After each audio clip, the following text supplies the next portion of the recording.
Olá, eu já tentei por várias vezes iniciar o livro da Bíblia Sagrada, né, católica. São os 6 livros, né, que nós não conhecemos muito, não temos muita intimidade com eles, né, só falam, né, a diferença que a Igreja Católica tem 6 livros a mais na Bíblia.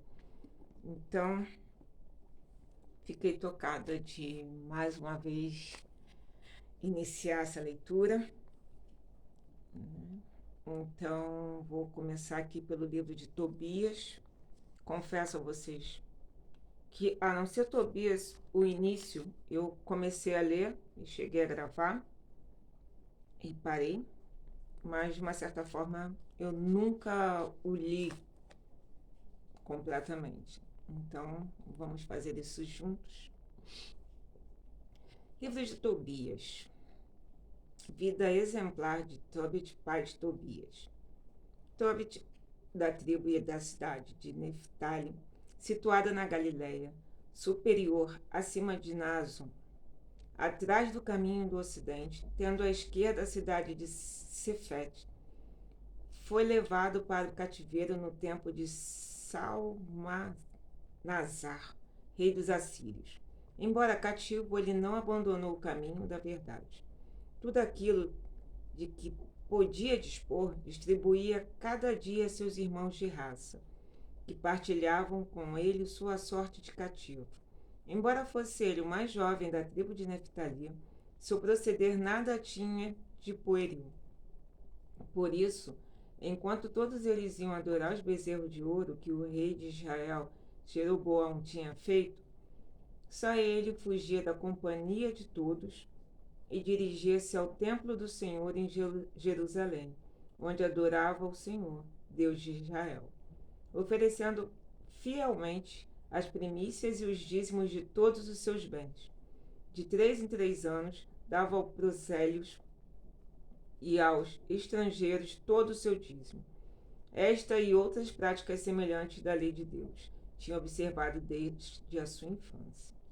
Quando se tornou adulto, desposou uma mulher de sua tribo chamada Ana, da qual teve um filho, a quem deu o nome de Tobias. Ensinou-lhe desde a sua mais tenra idade a temer a Deus e a se abster de todo o pecado.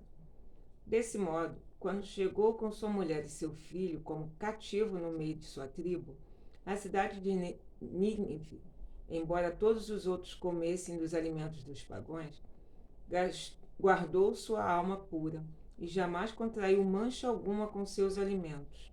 E porque ele conservava com todo o seu coração a lembrança de Deus, Deus tornou simpático ao rei Salmanassar, que o autorizou a ir onde quisesse e a fazer o que quer que lhe agradasse. Ele ia, pois, visitar todos os deportados e dava-lhes conselhos salutares. Foi um dia a Rajas, cidade da Média, com 10 talentos de prata que o rei lhe tinha dado. Encontrando ele entre a multidão dos seus compatriotas um homem de sua tribo chamado Gabael, o qual se achava em dificuldades, deu-lhe a sobredita quantia de prata mediante um recibo. Passou o tempo, Salmanassar morreu e Senaqueribe, seu filho, sucedeu-lhe o trono. Ora, Senaqueribe odiava os israelitas. Tobit ia diariamente visitar toda a sua parentela, consolava-a e distribuía dos seus bens a cada um, segundo as suas posses. Alimentava os famintos, vestia os nus e, com uma solicitude toda particular, sepultava os defuntos e os que tinham sido mortos. Quando o rei Senaqueribe, fugindo da Judéia ao castigo com que Deus o ferira por suas blasfêmias, mandou assassinar na sua ira um grande número de israelitas. Tobit sepultou os seus cadáveres. Denunciaram-no ao rei, que o mandou matar e confiscou todos os seus bens. Tobit, porém, despojado de tudo, fugiu com seu filho e sua mulher, e como tinha muitos amigos, conseguiu permanecer oculto. Ora, 45 dias depois, o rei foi assassinado por seus filhos. E Tobit voltou para sua casa, e foram-lhe restituídos todos os seus bens. Vamos ao segundo.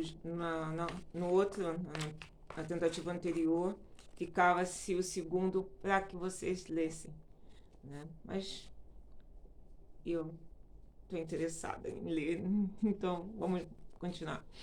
Algum tempo depois, né, Tobit fica cego.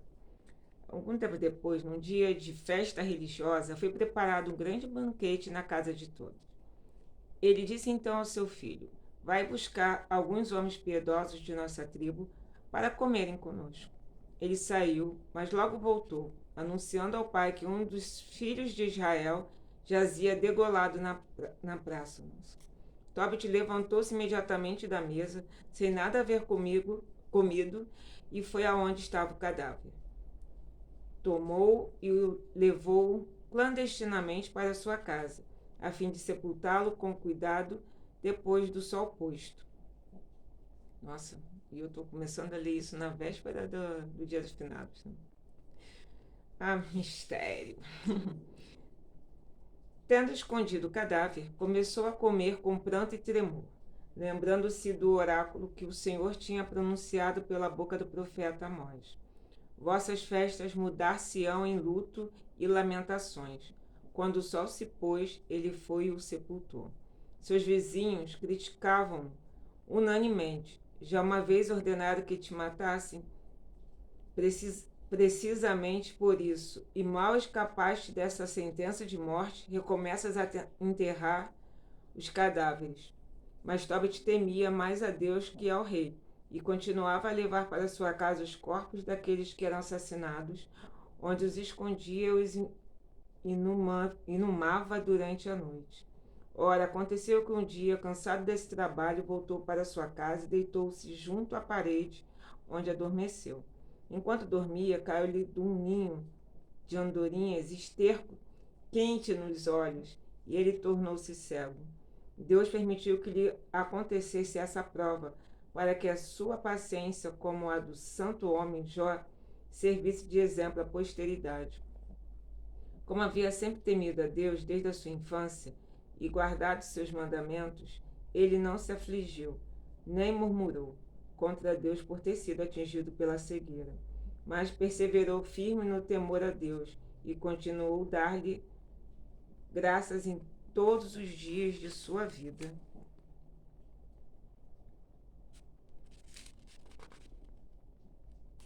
Assim como o bem-aventurado Jó foi insultado por outros chefes, assim seus parentes e amigos escarneciam de seu comportamento. Onde está, dizem eles, essa esperança por cujo amor deste esmola e sepultastes os mortos? Porém, Tobit repreendia-os, dizendo: não faleis assim. Somos filhos dos santos, patriarcas, e esperamos aquela vida que Deus há de dar aos que não perdem jamais a sua confiança nele. Serve para o dia de hoje, nesse negócio de política aí, né? Ora, Ana, sua mulher, ia todos os dias tecer e trazia o que ela ganhava com o trabalho de suas mãos. Foi assim que, tendo trazido para casa um cabrito que recebera como gratificação, seu marido ouviu-o balir e disse: vê que ele não tenha sido roubado, restituiu ao seu proprietário, porque não nos é permitido comer e nem mesmo tocar o que foi roubado. Ao que respondeu sua mulher com indignação: tua esperança é manifestamente vã. Agora tuas esmolas mostram bem o que vale. Com estas e outras palavras semelhantes, ela censurava-o duramente. Nossa. É como se fosse Tobias, né? O novo Jó da história, né? Então, já estou ansiosa para dar continuidade ao capítulo 3, 4 da manhã. Para o vídeo não ficar tão longo, vemos o 1 e o 2. Tá bom? Então, que fica aí de reflexão, a história de Tobias, um homem puro que tentava dar dignidade aos mortos e ainda veio uma cegueira, e ele mesmo assim não desistiu de nada. E assim sejamos nós. Não podemos desistir jamais.